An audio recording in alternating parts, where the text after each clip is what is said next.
welcome to our webinar today. My name is Dr. Heather Wensler, and following today's presentation, I will provide my contact info should you ever have any questions or need to reach out to me. But I did want to thank you for joining today. Enjoy. Let's take a quick walk around the iPad app for the Onenote class notebook. And this is actually very similar to the online version or the desktop laptop version of the app, so there's not too much difference, and in fact, you'll notice quite a bit of similarity. I think one of the biggest benefits to using the iPad app is that you have the ability to mark directly on the screen, and of course any other tablet or computer that is a 3-in-1 or 2-in-1 with a touchscreen. So those add some added benefits that a standard desktop or laptop offers, but not quite as easily as if you could write on the screen. So we're going to be looking at how you as a student or as a teacher with an iPad using this app can really benefit and use this app to its fullest potential. So keep in mind that a OneNote is simply a 3-ring binder, and it will be organized like a 3-ring binder. I'm logged in now as a student so that you can see what the student version looks like. On the left-hand column, those are your sections, they're tabs. And in this case, there are 4 sections for the student. There's a welcome section, a collaboration space, a content library, and then the student's own personal section of the notebook. The middle column are the pages, and those are the pages that are inside each section. And these will be different depending on the teacher and what he or she is including in the notebook. I haven't added anything to this welcome page. When the teacher created the notebook, these are the pages that were created automatically. And so you may or may not see exactly what is on your screen right now. And my goal today is simply to go through how to navigate and not worry so much about what is inside this particular notebook you're looking at on the screen. So here we are in the Welcome tab. And you'll notice that in this case, there are 2 pages. And you can click on each of the pages and see what is in each. Notice that next to each of the tabs, next to the name of the title of each of the tabs, there is a caret, which is a drop-down menu. And when you click on the caret, another subsection might open. If you see the caret, there are subsections. If there's no caret, then there aren't any subsections. In this case, I've clicked on the caret for the collaboration space.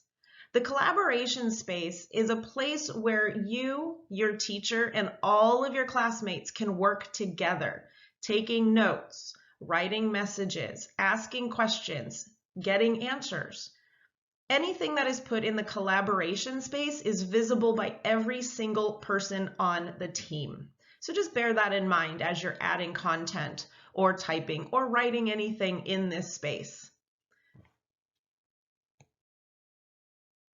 Now I've clicked into the content library, and the content library is the place where your teacher will put valuable information that the teacher can edit and add information to, but you as the student can only read what's there. So you're not able to change anything in the content library, nor can you add things in the content library. So things like your syllabus or classroom rules and regulations, anything that your teacher needs you to be able to read will be placed into your content library. And now I've gone ahead and clicked into my student notebook. I'm the only one, aside from the teacher, who can see my personal notebook. So this is private. Each student in my class has their own section for their notes. So everything that's in here my teacher can see, but none of my classmates can see. And you can see that I have also had this divided. There are 5 subsections in my notebook, 5 binder tabs. There's handouts, class notes, homework, quizzes, and messages. Now each teacher can set this up how he or she wants. So depending on what your teacher has chosen for your sections, they might be the same or very different than what you're seeing on my screen. But again, we're focused on looking at how to navigate and how to use the iPad app and not focusing so much on what the content is on the screen right now. I've clicked into the handouts section of my notebook. and I have found the course syllabus that my teacher has uploaded and shared with me. So let's see what we can do inside this app on a document. Up at the top of the screen, I've clicked on the Draw tab, and you can see the different options that I have for drawing on my text. There are different pen styles, even a highlighter. There's rainbow colored pens, and that plus sign means that I can even add my own custom colors. There's also an eraser in case I do make any mistakes I can erase. Using either a stylus or even just my finger, I can highlight, I can draw, I can annotate any text that my teacher places here, whether it's a Word document, a PDF, an Excel spreadsheet, even PowerPoints. Because I have this Draw tab, I can highlight and I can write all over my text and take notes. I've gone ahead and clicked on my Class Notes tab, and here are some notes that my teacher wants me to fill out. She's given me instructions. And so I'm going to click on the Draw tab again and select a pen. I clicked on the pen, and you can see that I have some choices here. I can select the thickness of the line that I'm going to draw, and I can change the ink color of my pen just by clicking on the color. And then clicking out of the box will close this menu. I can then proceed to write directly on this worksheet, and anything that I'm recording here, my teacher will be able to see and evaluate. But what if I don't have a stylus to write with? That's totally okay with this. You can select drawing mode and toggle draw with touch to the on position so that you can write with your finger. When I'm finished using the draw features, the pen, I want to be sure to click back on text mode so that I can exit this screen, go to different tabs, and type in other documents.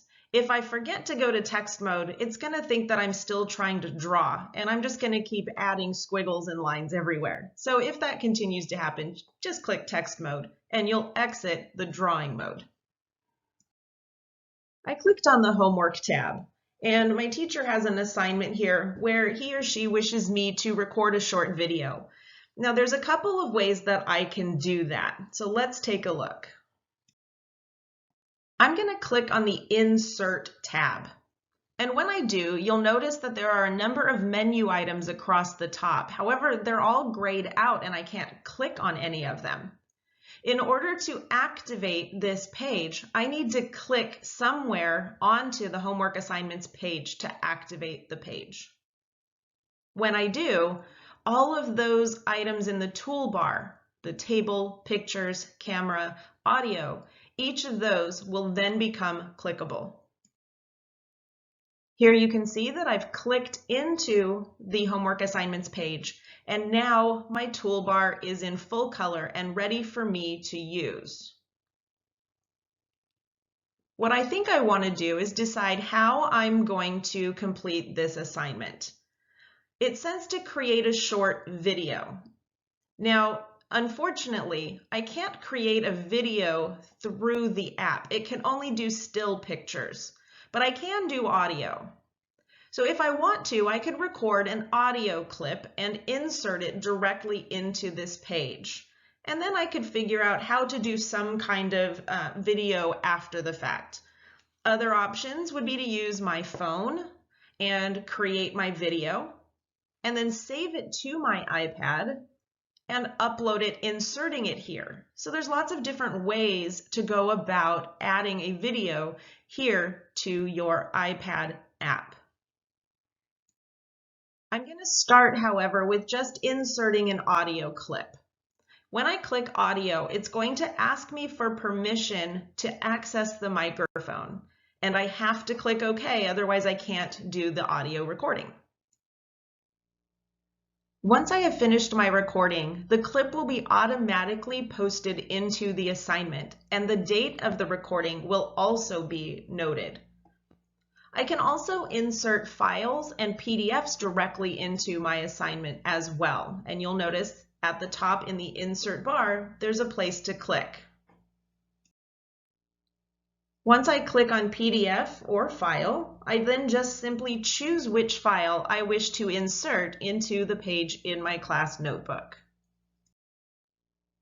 Clicking on the quizzes section, I notice that my teacher has given me a quiz to take on the Civil War. It says that I need to click on it. I know I need to click on it because the color of the text is blue and it's underlined, and that indicates that this is a hyperlink to another site. Once I clicked on the link, I had the option of opening the link, copying the link. I probably shouldn't edit the link. So I'm going to open the link and take the quiz, and when I'm finished, it will take me right back here. I clicked on the Messages tab in the section Messages. Now, my school does not allow me to chat through Teams with my teacher. And so this was the way that my teacher has asked me to communicate with him or her when I need to have a private conversation. Because if we're using Teams and I post a message in Teams, everybody in the class can see it. If I post it in the collaboration space, everybody in the class can see my message. So when I'm working in my private student notebook, anything I post there is going to be private between the teacher and myself. So I can use this tab to record private messages that only my teacher will see. And again, to begin typing a message, I simply click onto the page where I want to begin my typing. And because I'm on an iPad, I don't have to just type, I can write my messages as well. OneNote even provides a way for me to take sticky notes so that I can keep reminders handy and visible whenever I need to, when I have something important coming up and I don't want to forget to do it. Click the Sticky Note tab in the right corner of the toolbar on the home screen.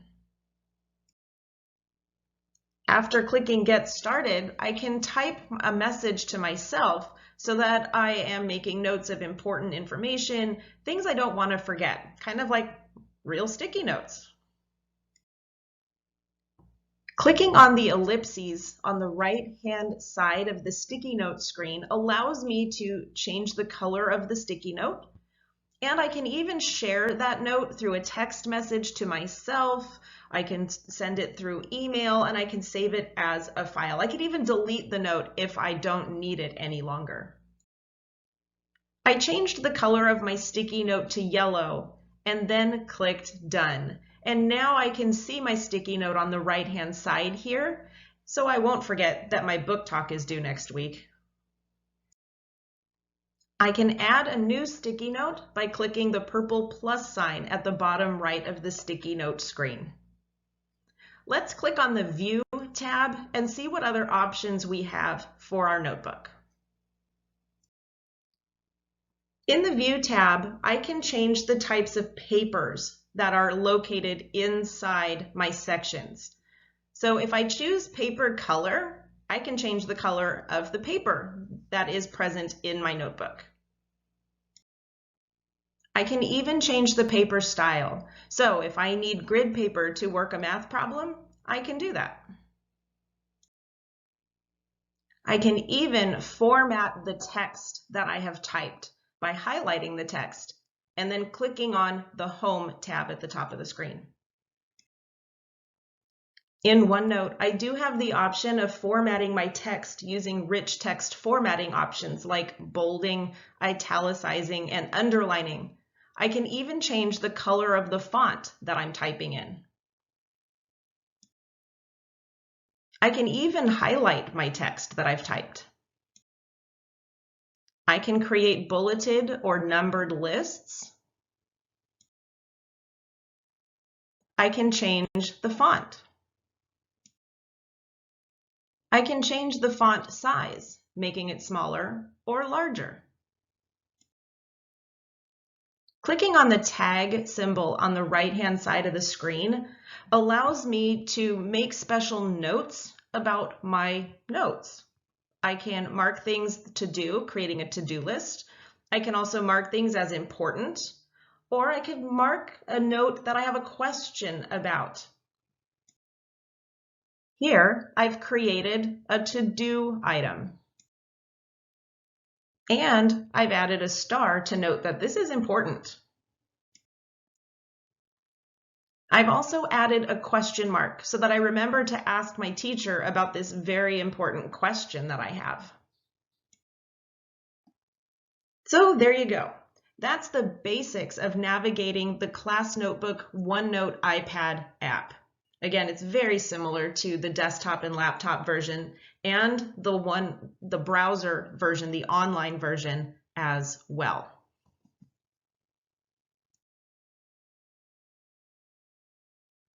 Thank you so much for joining me today. I wish you well on your Microsoft journey and urge you to reach out if there is anything I can do to support you. Cheers.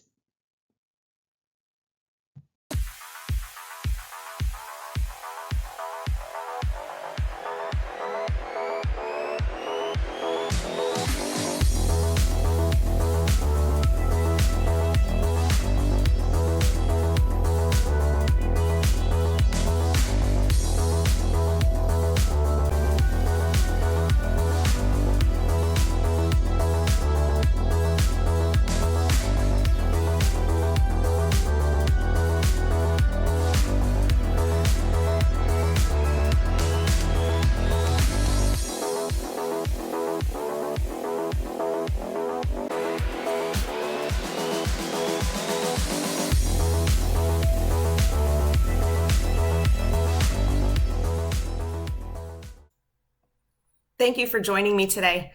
I hope you were able to learn more about Microsoft's products. My contact info is on the screen should you have any questions at all. On my website, you can schedule small and large group trainings or even one-to-one consultations. I have also provided a link to access all of my Microsoft webinars on my YouTube playlist. My email is also posted, and I encourage you to follow me on Twitter to stay up to date with all the latest Microsoft news. Thanks again for joining, and I look forward to seeing you again next time. Cheers.